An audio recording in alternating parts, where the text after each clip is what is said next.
Hello, we are Nerds of the West, and today we are giving you our thoughts on Tiny Epic Vikings, the newest game in the Tiny Epic line. This is the 2023 release from Gameland Games. We do have to say this game was sent to us by the publisher and their distributor, so thank you very much to them. We are the people that are going to be giving our thoughts. My name is Tom. We have a Sean. Howdy. We have a Beck. Hi. And we have a Chris. Howdy. And we didn't have Mead to drink today, and I think it would have made the game a little bit better. We have just done a playthrough of this game. This is an area control game where you are controlling all these tiny little islands to gain favor for the gods, while also fighting battles separately to the battles for that island to gain fortune cards, and fortune cards are going to give you end game points, but the points from these islands are worth more than the points for these, so you have to choose where you're going to use your cards, the cards that you draft at the beginning of each round, with subsequently getting more cards for each round, so the longer the game goes on, the stronger you are getting, along with some powers from gods. There is a lot of tiny little things going on in this game.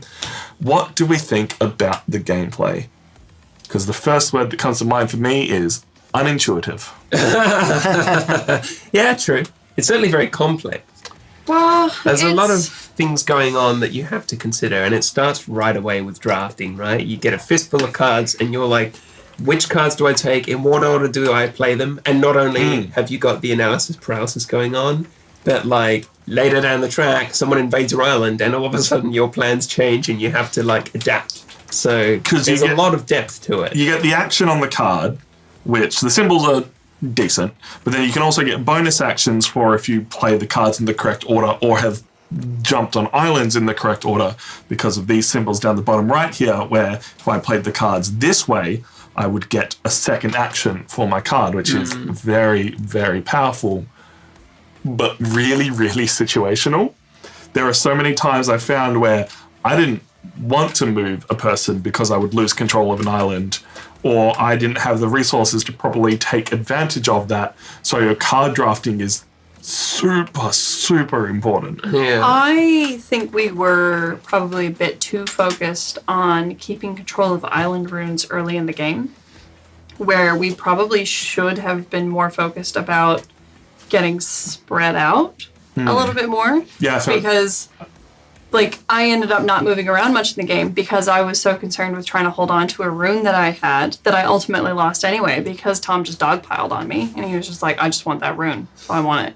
But if I had just gone, okay, cool, here you go, and given it, it's also how you end up, like, leveling up your gods so that they're worth more points at the end of the game. So every time that a rune changes hands or you take a rune from an island, like, obviously this goes up and it's worth more, depending on where it sits at the track at the end of the game. So what we really probably could have done to enhance our playing experience is, instead of focusing on picking an area and carving it out for us at the beginning, just gone, well, I'm island hopping, let's just figure out, see how we go. Yeah, on the fly. yeah, I think getting at least one either boat or temple out early is a must to get yourself those extra resources if you don't have the cards to then make things happen. What we had help us was the god powers in this instance. The god specifically for Sif, if you want to grab that one back.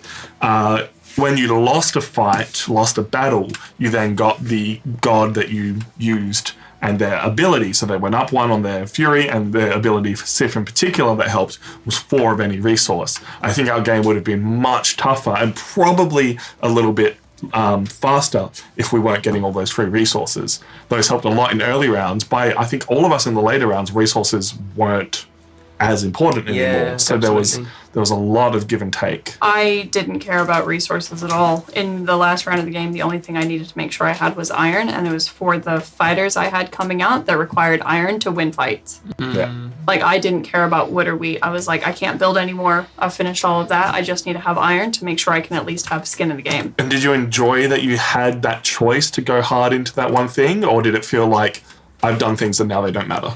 The issue I have with the choices in this game is, I think, as wide as it may seem, we actually have quite limited choice in how you play the game.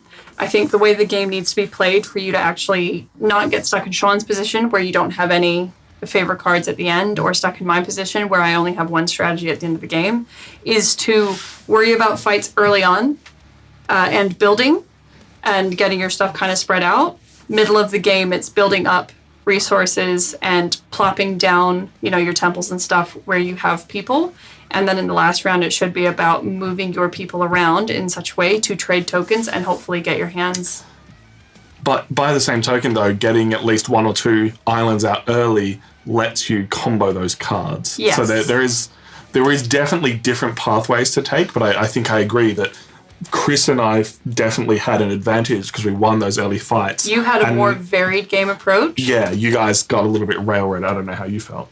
Yeah, no, I felt like fights are a big part of the early game. You got to get them, fill up your 3 favor token spot with whatever you can get, and then you see by about mid-game, you see where the favor is sitting, and then you try and manipulate that to best get the most out of these cards. Because they're also giving you massive resources. It almost feels like the way that it's kind of put together, it feels like it's 2 separate games that they've somehow managed to combine into one. Yeah. Like you have one game in which it's sort of a hidden agenda game. Like who are you trying to favor? What are you trying to do it?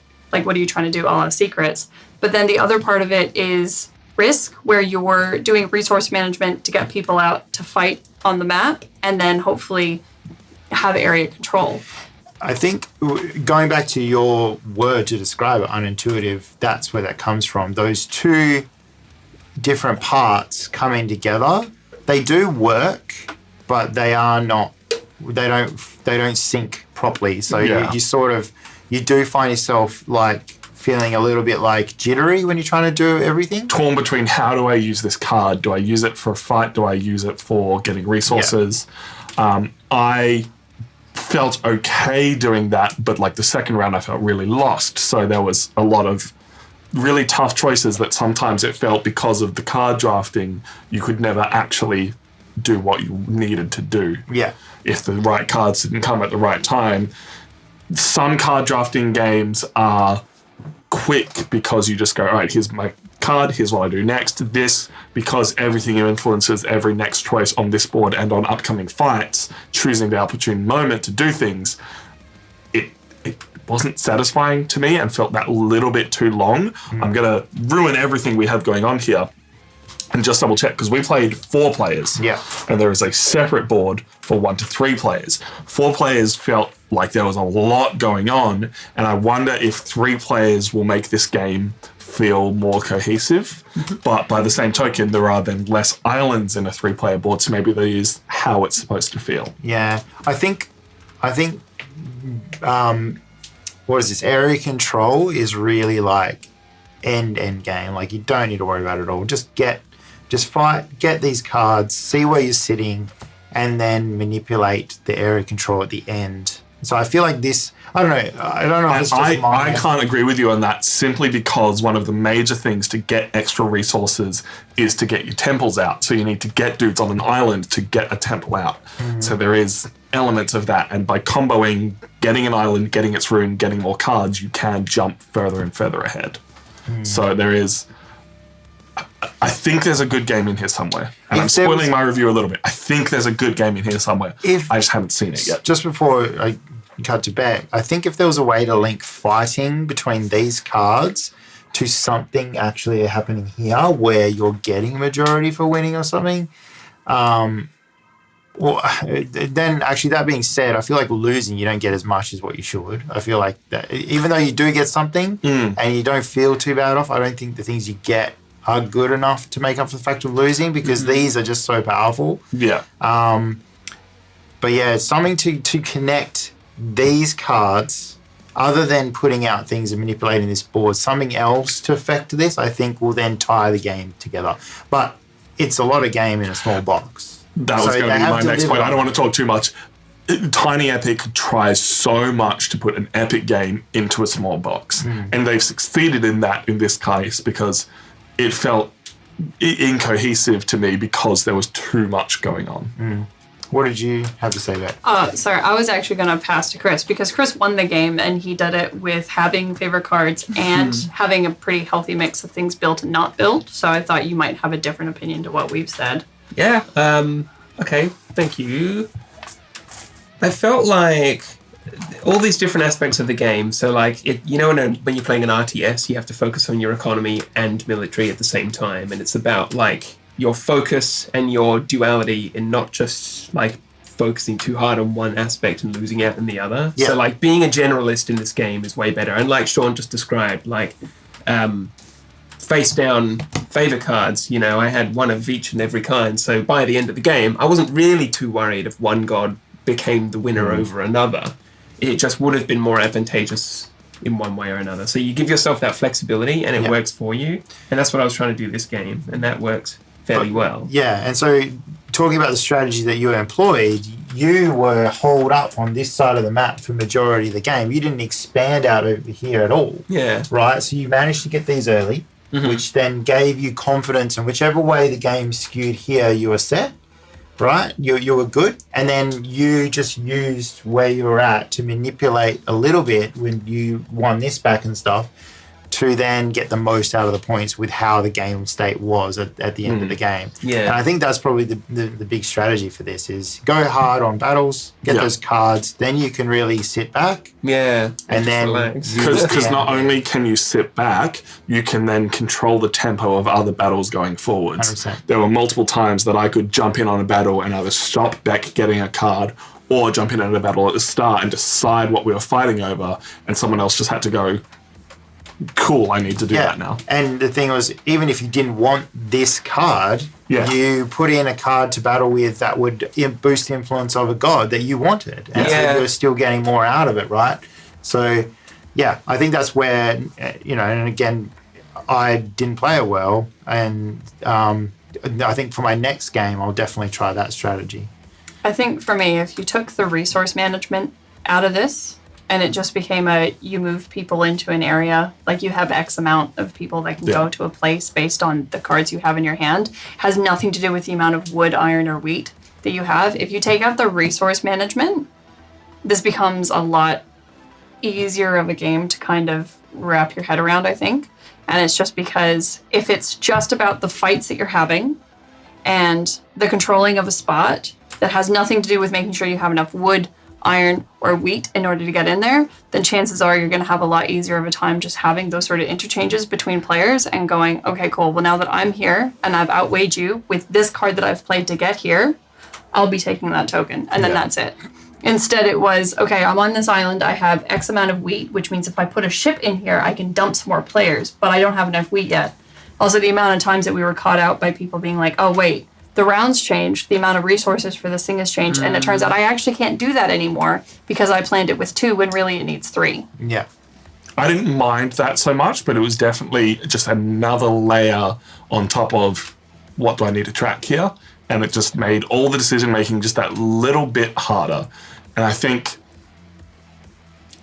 we need to play this game more, but I don't know how much I want to play this game more. And that's a really hard spot to be in, both as a board game player and as a board game reviewer, because I want to try and find the good in this game because I trust Gamelin to put out a good game, because a lot of the Tiny Epic stuff I've played, I really enjoy. But there's just... I haven't found enough in this game to enjoy it yet. I don't think it's a bad game. No, neither do I. I think it's a game that if it doesn't go well for you, it's too frustrating to want to play again. And just that little bit too long. I think that's always going to be a problem for us, though. Yeah, it's like we're always, we stream, we explain what we're doing, but then just as like us as board game players, is we think about our turns way more. Yeah. Like Tom took, I don't know how long you were trying to decide on a turn. Like we were just sitting here chatting. We all had those turns. Yeah, we all have those turns, but it's like... No, I mean, we all had them in this game, so I think that's an indication of this game. Yeah, it's the kind of game where it's like, you know, and it's for different board game players who are going to love it, right? When they have to like weigh how many resources they have versus what cards they have to really make it work. That sort of stuff doesn't always gel with me. Like, I don't like having too much stuff to track in a game. Like, case in point, show the VOD or whatever. Like, I had a village sitting here for 3 turns of the game because I would be thinking about resources I had here and now, cards I had in my hand. I would do the thing I needed to do, and then I would pass the turn, and then it would get to Tom's turn, and I was like, I have a village here that lets me do something over here.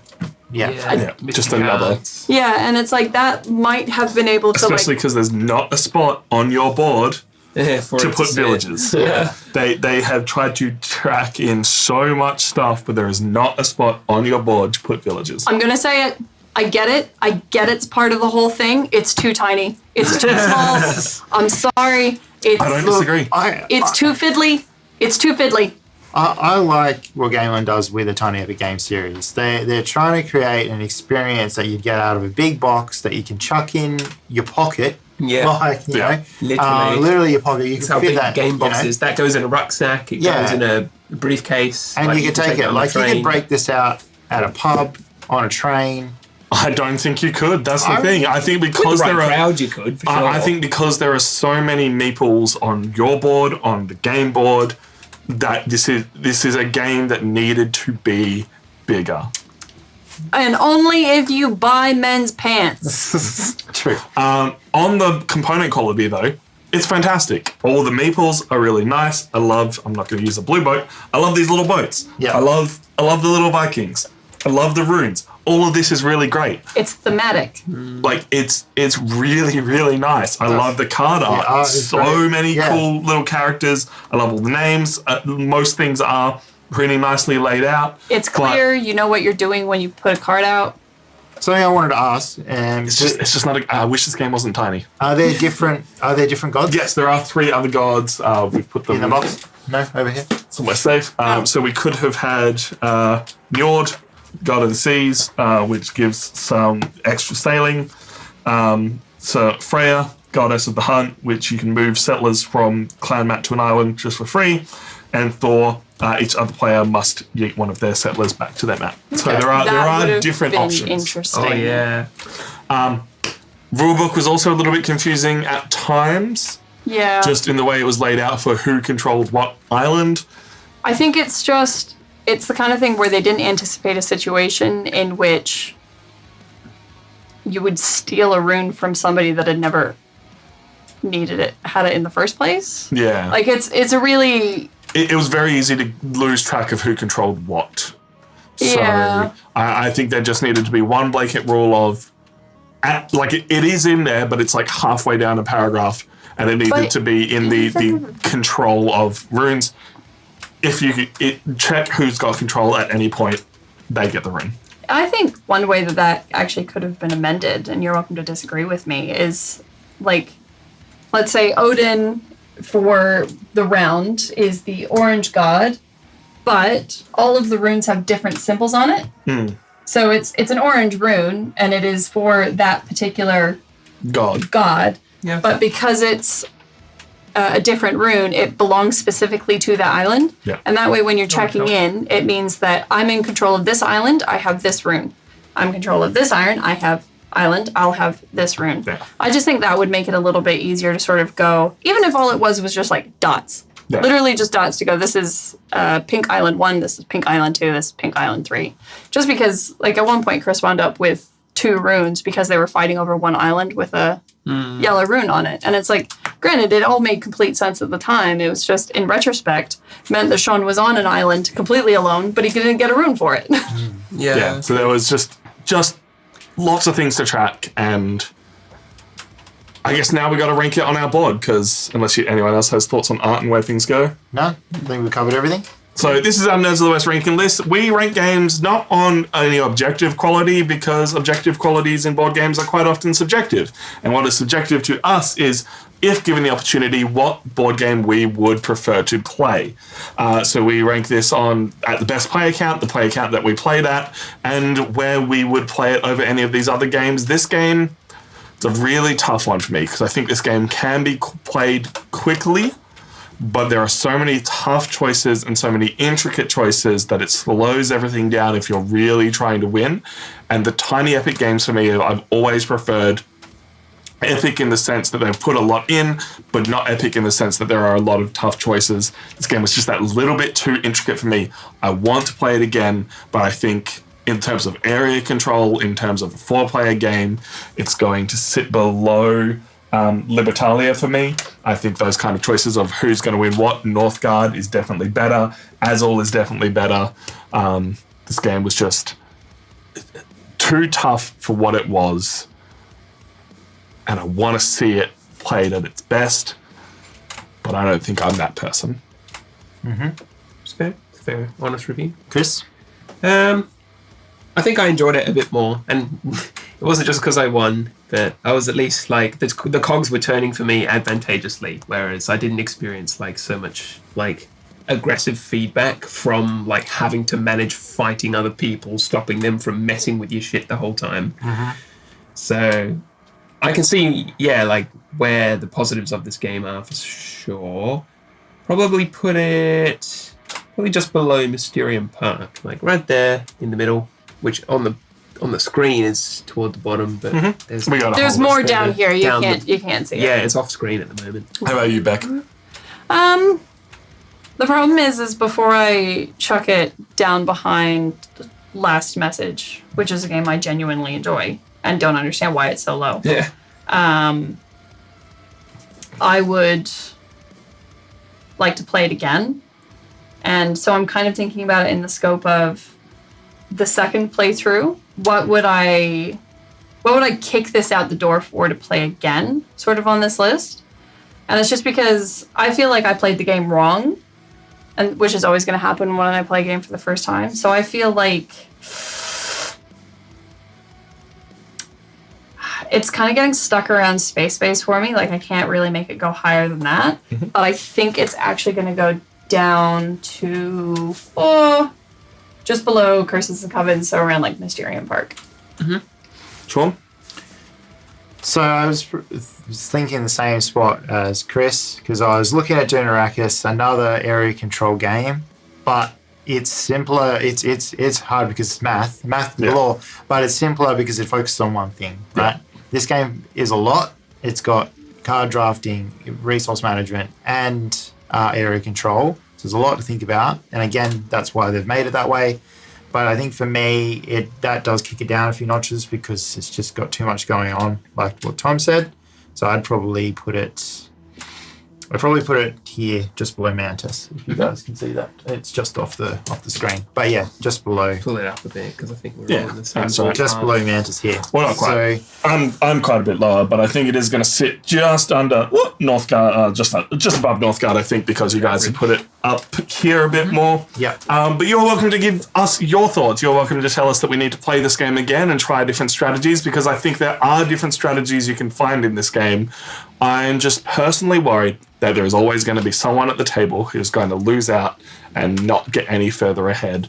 So I'm curious to see how this game plays at 1 player, because there's a solo mode, 2 player, because head-to-head could be quite interesting, 3 player, because I have a feeling 3 player is going to be the sweet spot for this game, but at 4 players, I think there's just a little bit too much going on.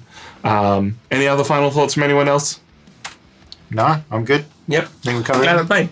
Comment down below if you want us to check out any other games, and you can join us live every single week, twitch.tv/Nerds of the West. We are Nerds of the West. Thank you so much for watching, and we will catch you next time.